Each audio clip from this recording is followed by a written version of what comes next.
nice to be back. I'm so sorry for the delay. If you've been keeping up with my Instagram and my Facebook, then you will know I have been like literally all around the world.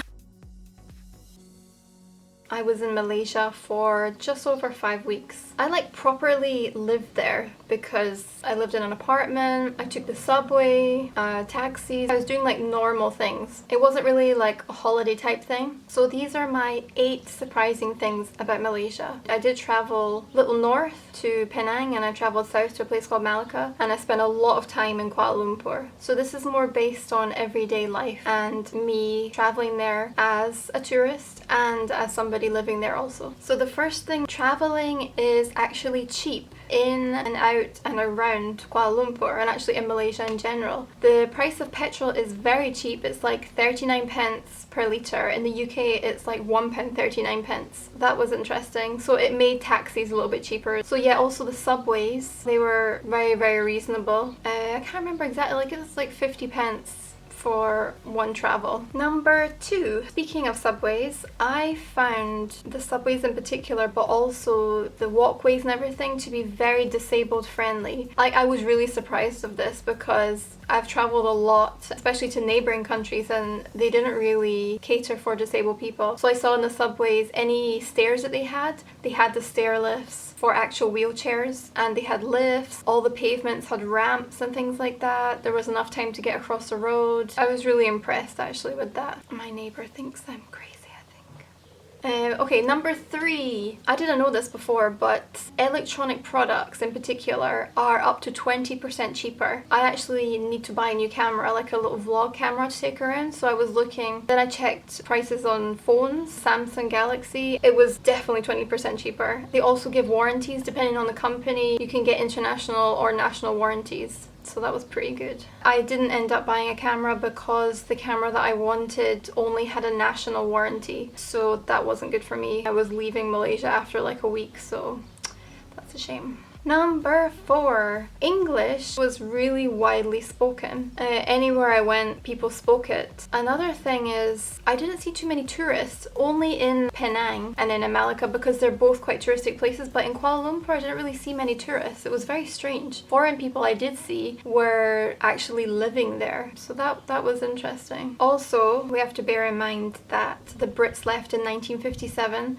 so it was like 61 years ago, which is not that long ago at all. It's crazy how many countries the Brits took over and ran for so long. Like in Vietnam, they only left, what was it, 21 years ago? That blew my mind actually. Yeah, Hong Kong as well. Now, I always heard that Malaysia was very multicultural, but to actually go there and see different ethnicities that are so different living so closely together and in such harmony. But yeah, there was Malay people, Chinese, Indian, and so many different religions, like Buddhism, Christianity, Hinduism. There's like some Chinese religions as well. Oh yeah, and Malaysia has like the most amount of public holidays because they want to respect all the religions. Yeah, that was really interesting. Something I observed from Malaysian people in general was the level of respect. Like, I noticed this in Thailand as well and in Hong Kong, but in Malaysia, like, I saw the way families interacted, and it was just so nice. Like, I just wanted to join their families. The children didn't have any phones or technical equipment with them, no iPads, anything like that. They were just like playing with each other or speaking to their parents, playing games, actual physical games with one another. It was just so nice, and they're all laughing, and I saw this over and over again, and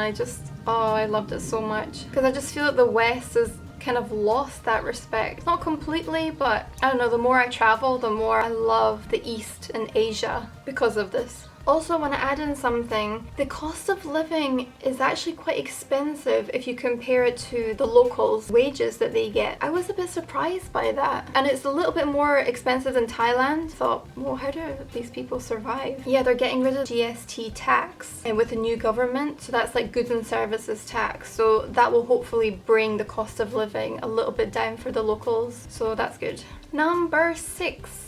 I found that the roads were very clean. The only time I saw dog poo was once when I was in Penang. in the north. And so imagine the streets were completely clean. It just felt very taken care of, which I liked. Number 7, they use the British plug over there. That really surprised me a lot because I took all of my, when I was going over, I packed my European plug and things and thinking, oh, it'll be like that, but it's not, because in Pakistan they had the European plug too, in Iran as well, so that was weird. But it was very handy. Well, kind of, because I went and packed for that, so I took all of my attachments off for the European and then it all turned out to be British. But it's good to know for you guys in the future if you go to Malaysia. They use the 3-prong. Let me show you.